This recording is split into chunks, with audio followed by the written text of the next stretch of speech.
이고니온에서 두 사도가 함께 유대인의 회당에 들어가 말하니 유대와 헬라의 허다한 무리가 믿더라. 그러나 순종하지 아니하는 유대인들이 이방인들의 마음을 선동하여 형제들에게 악감을 품게 하거늘 두 사도가 오래 있어 주를 힘입어 담대히 말하니 주께서 그들의 손으로 표적과 기사를 행하게 하여 주사 자기 은혜의 말씀을 증언하시니 그 시내의 무리가 나뉘어 유대인을 따르는 자도 있고 두 사도를 따르는 자도 있는지라. 이방인과 유대인과 그 관리들이 두 사도를 모욕하며 돌로 치려고 달려드니 그들이 알고 도망하여 루가오냐의 두 성 루스드라와 더베와 그 근방으로 가서 거기서 복음을 전하니라. 루스드라에 발을 쓰지 못하는 한 사람이 앉아 있는데 나면서 걷지 못하게 되어 걸어본 적이 없는 자라. 바울이 말하는 것을 듣거늘 바울이 주목하여 구원받을 만한 믿음이 그에게 있는 것을 보고 큰 소리로 내 발로 바로 일어서라. 그 사람이 일어나 걷는지라. 무리가 바울이 한 일을 보고 루가오냐 방언으로 소리질러 이르되 신들이 사람의 형상으로 우리 가운데 내려오셨다. 바나바는 제우스라 하고 바울은 그 중에 말하는 자이므로 헤르메스라 하더라. 시외 제우스 신당의 제사장이 소와 화환들을 가지고 대문 앞에 와서 무리와 함께 제사하고자 하니 두 사도 바나바와 바울이 듣고 옷을 찢고 무리 가운데 뛰어들어가서 소리질러 여러분이여, 어찌하여 이러한 일을 하느냐? 우리도 여러분과 같은 성경을 가진 사람이라. 여러분에게 복음을 전하는 것은 이런 헛된 일을 버리고 천지와 바다와 그 가운데 만물을 지으시고 살아계신 하나님께로 돌아오게 함이라. 하나님이 지나간 세대에는 모든 민족으로 자기들의 길들을 가게 방임하셨으나 그러나 자기를 증언하지 아니하신 것이 아니니 곧 여러분에게 하늘로부터 비를 내리시며 결실기를 주시는 선한 일을 하사 음식과 기쁨으로 여러분의 마음에 만족하게 하셨느니라. 이렇게 말하여 겨우 무리를 말려 자기들에게 제사를 못하게 하니라. 유대인들이 안디옥과 이고니온에 와서 무리를 충동하니 그들이 돌로 바울을 쳐서 죽은 줄로 알고 시외로 끌어내치니라. 제자들이 둘러섰을 때에 바울이 일어나 그 성에 들어갔다가 이튿날 바나바와 함께 더베로 가서 복음을 그 성에서 전하여 많은 사람을 제자로 삼고 루스드라와 이고니온과 안디옥으로 돌아가서 제자들의 마음을 굳게 하여 이 믿음에 머물러 있으라. 우리가 하나님의 나라에 들어가려면 많은 환난을 겪어야 할 것이라. 각 교회에서 장로들을 택하여 금식 기도하며 그들이 믿는 주께 그들을 위탁하고 비시디아 가운데로 지나서 밤빌리아에 이르러 말씀을 버가에서 전하고 아달리아로 내려가서 거기서 배 타고 안디옥에 이르니 이곳은 두 사도가 이룬 그 일을 위하여 전에 하나님의 은혜에 부탁하던 곳이라. 그들이 이르러 교회를 모아 하나님이 함께 행하신 모든 일과 이방인들에게 믿음의 문을 여신 것을 보고하고 제자들과 함께 오래 있으니라. 새벽 영성 기도 시간입니다. 오늘은 사도행전 14장 말씀 함께 살펴보겠습니다. 어제 살펴본 안디옥 교회에서 바나바와 바울은 지도자의 자리에 있었습니다.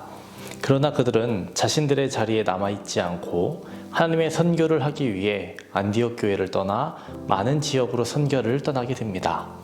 어제는 안디옥 교회에 대해서만 다뤘지만 바나바와 바울은 안디옥 교회를 중점으로 두고 1차 전도 여행을 떠났습니다. 바나바와 바울은 구브로 섬을 통과하여 버가와 비시디아 안디옥을 지나 이고니온에 이르게 됩니다. 이들의 선교 여행은 쉬운 여정이 아니었습니다. 가는 곳마다 핍박을 받게 되었고 이들은 목숨을 걸고 피해가며 선교를 계속하게 됩니다. 바나바와 바울이 선교 여행을 하면서 어떤 생각을 했을까요? 자신들이 가는 곳마다 이렇게까지 핍박이 있을 거라고 생각했을까요? 오늘 본문 1절에 나오는 이고니온 땅도 쉬운 땅이 아니었습니다. 그들이 선포하는 복음이 사람들에게 잘 전해진다라고 생각했습니다.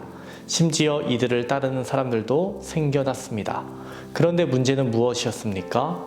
이방인과 유대인과 관리들이 두 사도를 모욕했고 돌을 치려고 달려들었습니다. 이것이 문제였습니다. 이로 인해 바나바와 바울은 도망을 갈 수밖에 없었습니다. 6절과 7절을 보시면 그들이 알고 도망하여 루가오니아의 두 성 루스드라와 더베와 그 근방으로 가서 거기서 복음을 전하니라 라고 되어 있습니다. 루스드라와 더베에서는 어떤 일이 있었을까요? 이곳에서도 놀라운 일이 있었습니다.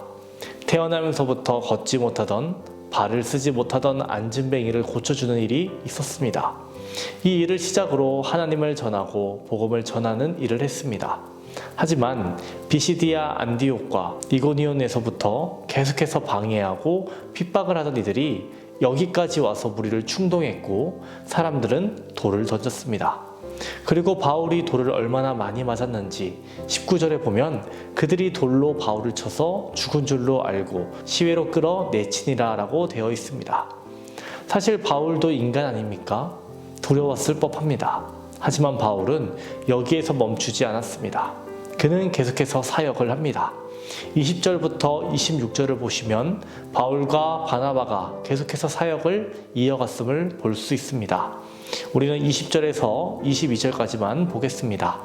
제자들이 둘러섰을 때에 바울이 일어나 그 성에 들어갔다가 이튿날 바나바와 함께 더베로 가서 복음을 그 성에서 전하여 많은 사람을 제자로 삼고 루스드라와 이고니온과 안디옥으로 돌아가서 제자들의 마음을 굳게 하여 이 믿음에 머물러 있으라 권하고 또 우리가 하나님의 나라에 들어가려면 많은 환난을 겪어야 할 것이라 하고 바울은 진짜 죽을 뻔했습니다.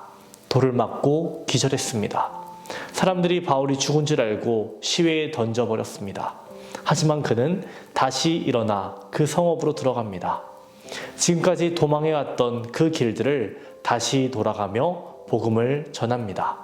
제자들의 마음을 굳게 하고 하나님 나라에 들어가려면 많은 환난을 겪어야 한다라고 말했습니다. 바나바와 바울은 자신들의 계획이 있었을 겁니다. 자신들이 생각한 것이 있었을 겁니다. 하지만 자신들의 계획대로 되지 않았습니다. 그들이 생각하지 못한 곳에 이르게 되고 거기에서 죽을 뻔했습니다.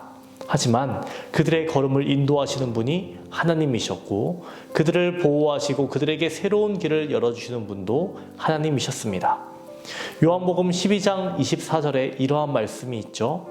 내가 진실로 진실로 너희에게 이르노니 한 알의 밀이 땅에 떨어져 죽지 아니하면 한 알 그대로 있고 죽으면 많은 열매를 맺느니라. 바울은 루스드라에서 죽었습니다. 그리고 그곳에서 열매가 맺어졌습니다. 사도 바울이 2차 전도 여행을 갔을 때 이 루스드라에 또 오게 됩니다.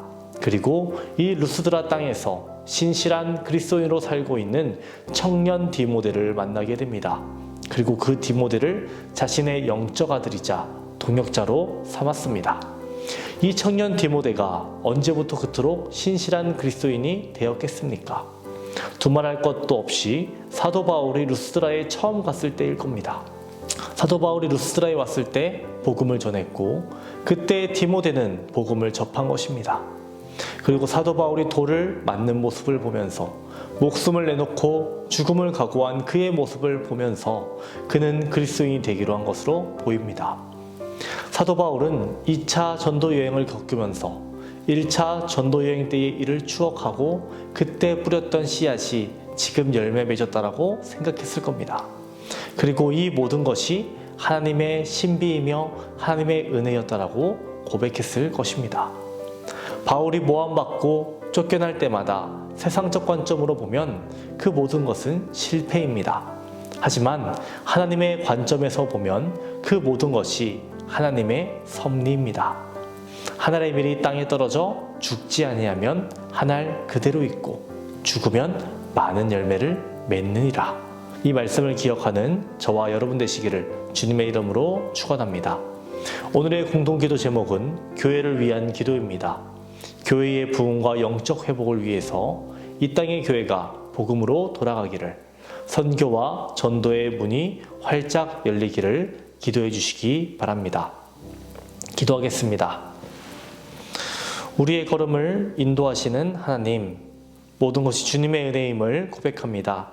우리들 날마다 하나님의 말씀을 따라 살아갈 수 있는 힘과 능력 허락하여 주시옵소서.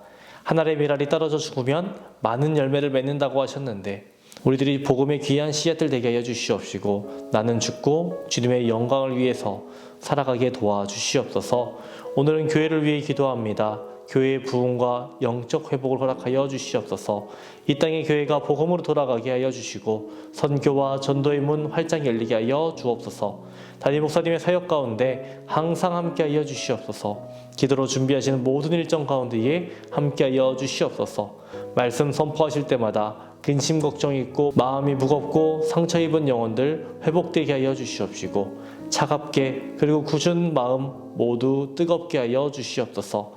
새벽마다 성도들을 위해 기도합니다. 하나님 우리의 기도에 응답하여 주시옵소서. 태의 문을 위해 기도하는 성도에게 자녀를 허락하여 주시고 사고로 입원한 성도 일으켜 주시고 투석으로 어지럼증으로 디스크로 고생하는 성도들 고쳐 주시옵소서. 공황장애 불면증 우울증으로 고통받는 성도들 회복시켜 주시고 평안함을 허락하여 주시고 내적 치유를 허락하여 주시옵소서. 뇌출혈로 수술받은 호암봉 장로님 배경인 원사님 온전히 회복되게 하여 주시옵시고 어떤 후유증도 없이 일어서게 도와주옵소서.